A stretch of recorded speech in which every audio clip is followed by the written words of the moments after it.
Somewhere in northern Maine there is a place the locals simply call the Dark Forest. None of the villagers dare go in there, and those who do, rarely come back the same. Strange things are said to happen there, sounds that can't be there, light without a source, whispers in the void. People say that time flows differently in the forest, and that everyone who enters it brings something subtly alien with them. This story began with a journalist named Adrian Carter. He specialized in investigating strange and unexplained phenomena. In his career, he encountered poltergeist myths, ghost stories, and even investigated places where UFOs were rumored to have been seen. It wasn't the legends themselves that attracted him, but how people reacted to them. Adrian was always looking for rational explanations until one day he came across a story about the Dark Forest. When Adrian arrived at the small village of Harlow, located near the forest, he immediately sensed the tense atmosphere. The locals seemed to avoid even mentioning the forest, as if its very image brought trouble. The only person who agreed to talk to him was an old man named Henry. He was about 80 years old, but his eyes seemed to have seen more than they could handle. "You want to go to the Dark Forest, don't you?" Henry asked, shaking his head. "Yes," Adrian answered. "I've heard a lot of stories, but I'd like to see it for myself." The old man laughed, but there was more bitterness than mirth in that laugh. "Do you want to see the forest with your own eyes? But when you go in there, you will see more than you want to see. The forest shows nothing in vain." Adrian tried to find out more, but Henry just handed him an old map and warned him. "When you go in there, don't look at the light. And if you hear your name, run." Adrian thought it was just another attempt to scare him. However, studying the map, he noticed a strange detail: all the paths ended in the center of the forest, where some round area was marked. Its name on the map was blurred, as if someone had tried to erase it. Adrian Carter had always considered himself a rationalist, a man of science who investigated myths not for the sake of believing in them, but for the truth behind the fiction. But standing at the edge of the forest marked "dark" on the map, he felt doubt for the first time. Before him stretched a dense thicket that seemed too calm. He took the first step, and the world around him seemed to change. The wind, which a moment ago had been playing with the leaves, suddenly died away as if it did not exist. The birds whose chirps had accompanied his approach to the forest were gone. "Come on, Carter," he murmured, as if trying to cheer himself up. "It's only a forest." At first everything seemed normal. He followed the narrow path marked on the map. The trees were tall and dense, their crowns almost completely blocking out the light. Adrian noticed that the deeper he went, the thicker the darkness became, even though the sun was still high. An hour passed, and he felt as if time had slowed down. The thick moss beneath his feet muffled his footsteps, making him feel completely isolated. Soon his compass began to behave strangely. The hand darted uncertainly from side to side, as if it were confused by something in the air itself. "Magnetic anomalies?" he muttered, examining the device. But that was just the beginning. The farther he walked, the more he felt the forest watching him. He stopped once, feeling someone's gaze behind him. Turning around, he saw the trees, barely noticeable, move. It wasn't the wind, their trunks and roots moved forward slightly, like living creatures peeking at him. "You won't get away with this," he whispered under his breath, trying to push the fear away. After a few hours of wandering, he came upon a strange place. Among the trees stood a massive stone covered with carved symbols. The stone resembled an altar, its surface was smooth and its edges showed scuff marks, as if it had been used for centuries. Adrian immediately pulled out his camera and started taking pictures. However, the equipment refused to work. The pictures came out smeared, as if the air around the stone was distorting the light. While he was examining the stone, a small wooden box lying in the grass nearby caught his eye. When he opened it, he found a folded piece of paper, scrawled with text. It was a note dated 1973. "We have gone too far. A forest is not just a place. It is a living thing. When we found the stone, it revealed to us something. The light that came from it showed me my own fears. I tried to run, but that light is always with me now. If anyone reading this, don't do what we did. Don't touch the stone.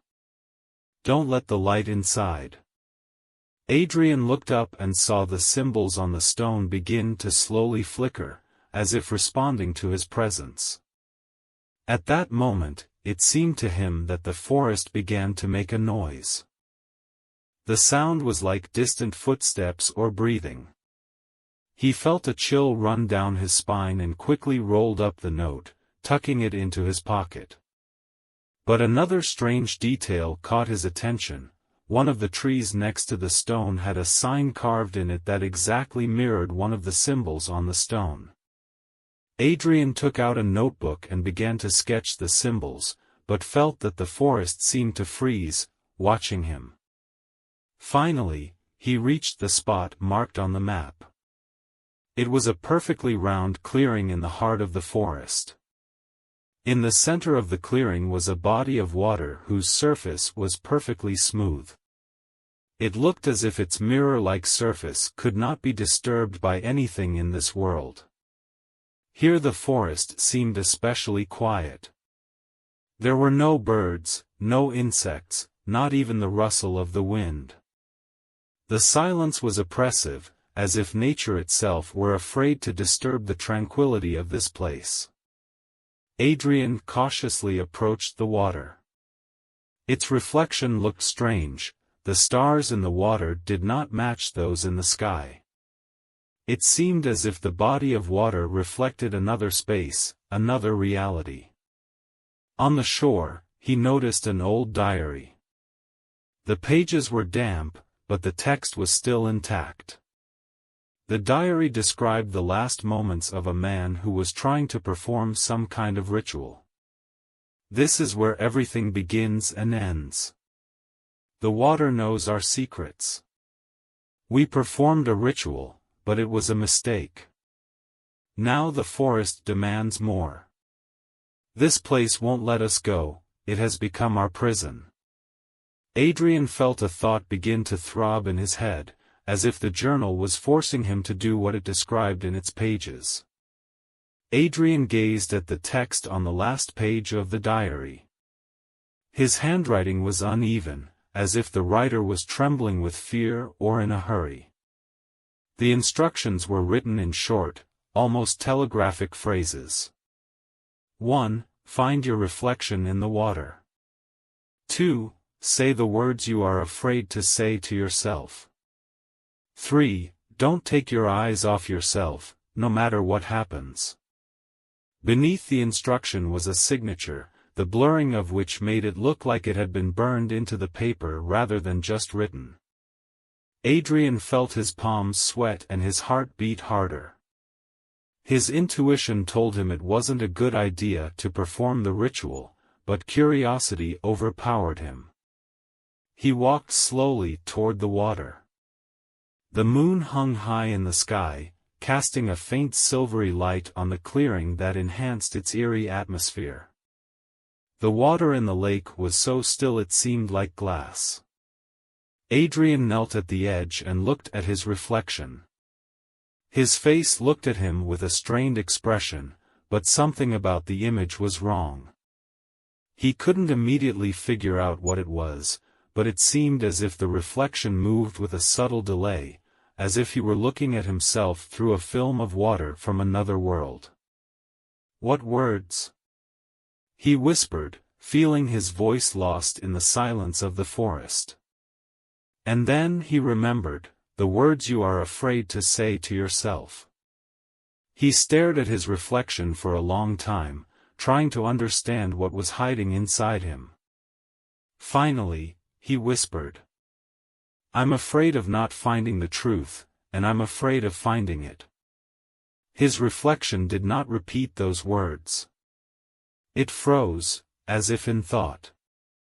Then something strange happened. The face in the water began to change. It stretched, its features distorted, its lips stretched into an unnatural grin. "Adrian," the reflection whispered.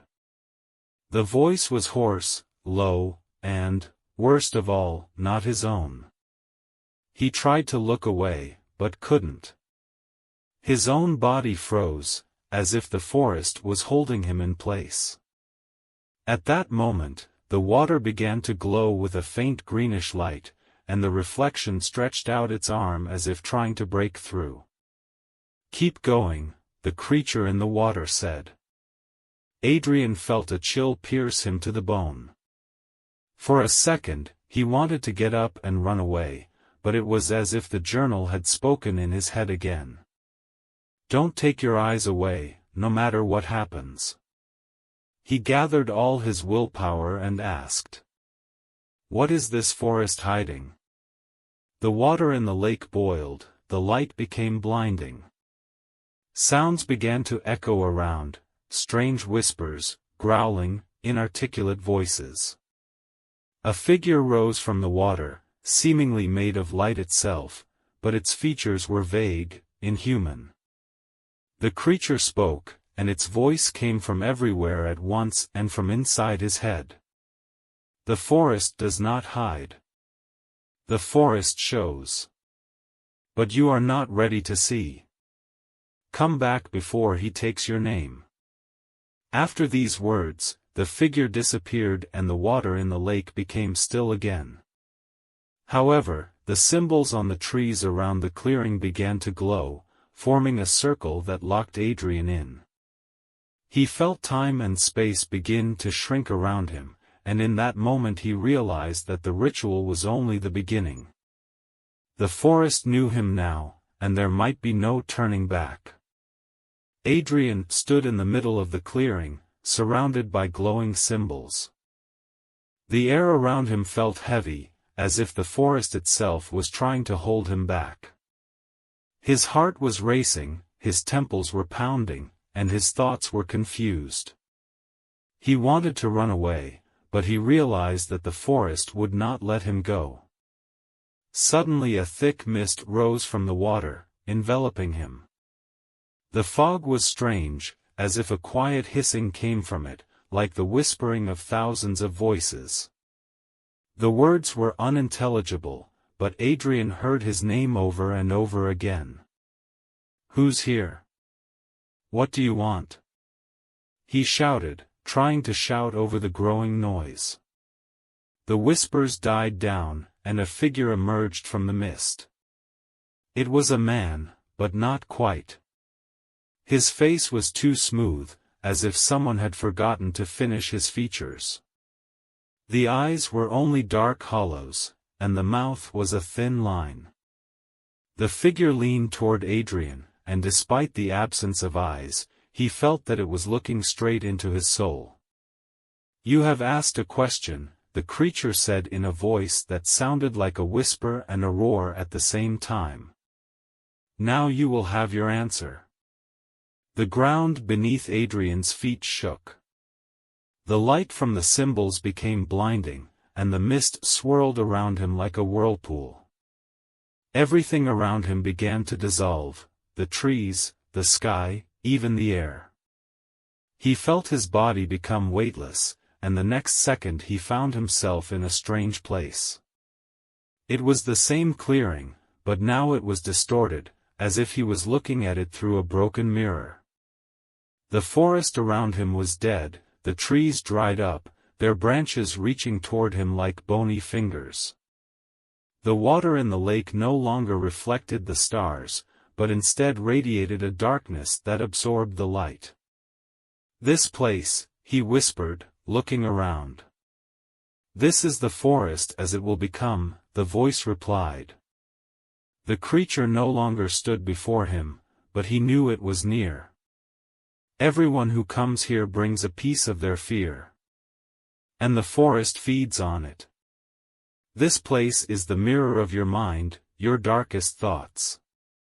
Adrian tried to step back, but his feet were stuck to the ground. Suddenly he realized that he no longer felt time. His watch had stopped, his compass had frozen, even the beating of his heart was gone. The forest was no longer just a forest, it was something ancient, intelligent, alive. "Did you want the truth?" said a voice, now sounding from everywhere. "It's here. But the truth always has a price." Visions flashed before his eyes, people who had ever entered this forest. They wandered among the trees, and their faces were as faceless as the creature from the mist. They whispered words like a mantra, "Don't look at the light. Don't listen to the voices." Adrian realized that these people were prisoners of the forest. Their bodies had dissolved into the shadows, but their souls remained. And now he was here too. "No. I'm not staying," he screamed, trying to break free. But the forest had already made its choice. His name seemed to be scorched into the air around him. At the last moment, he realized that the ritual was a trap. Those who looked into their reflection were giving their essence to the forest. Now he himself had become part of this ancient, unfathomable power.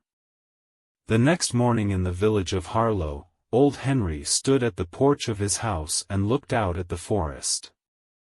He knew Adrian was not coming back. No one was coming back. "The forest took another one," he muttered, shaking his head. Something flickered at the edge of the forest. It was the silhouette of a man, but his outline was as blurry as smoke. Henry turned away, knowing not to stare too long. The forest remained quiet, but in its silence lurked a new energy. Now it knew another name, and that name would echo in its whispers until a new curious explorer appeared. A new sign appeared in the trees near the edge of the forest, crudely carved and glowing in the dark. It was the symbol Adrian had sketched in his notebook.